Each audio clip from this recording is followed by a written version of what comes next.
so I like far. it here. I like it here a lot.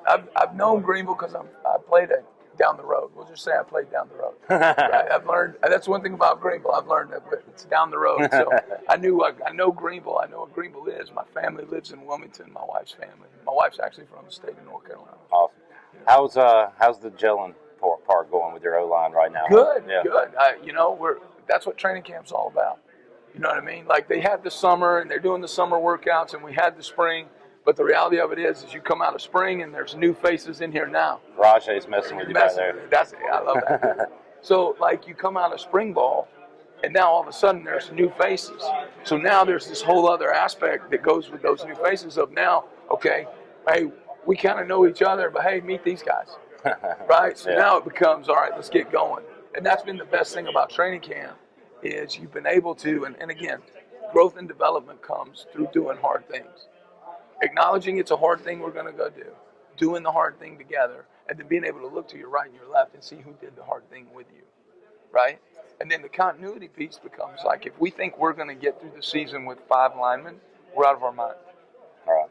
We've got to find a way to develop more than 5 linemen to play a 12-game slate plus conference championship plus bowl game.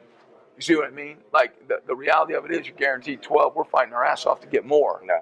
You see what I mean? But if you think you're going to do that in 2023 college football with 5 guys, I mean, the NFL doesn't even do it with 5 guys. Now, their grind's different, but you look across the country and there's always, so what I'd like to get us to is I'd like to find 8 that I could earn the trust in. You know what I mean? And that way we can play more people. And that way we can bring young guys along so that when people, when programs, when guys graduate or when guys move on, now you've already played a guy that's waiting in the wings and you've got him ready to go, right? And that's kind of the nature of college football as well. I don't want to get into what the nature of college football is. I'd rather talk about our kids. Yeah. But the reality of that is you go recruit some young guys, and when you can bring them along and you can develop them, like, why can't we give some guys that, like, 15 plays a game? Like 15, 20 plays a game? Like, you need it.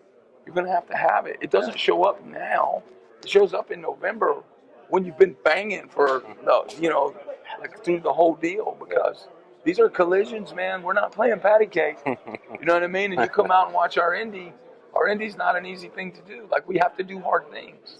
And there's no other way to do it than at speed and with contact. That's the only way you learn to pass the twists the way they need to be passed, to make the exchanges up front the way you need to make them.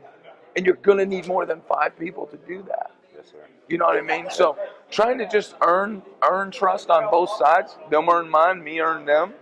And also develop, right? The development piece. And how do you develop? You put them out there and you see what happens.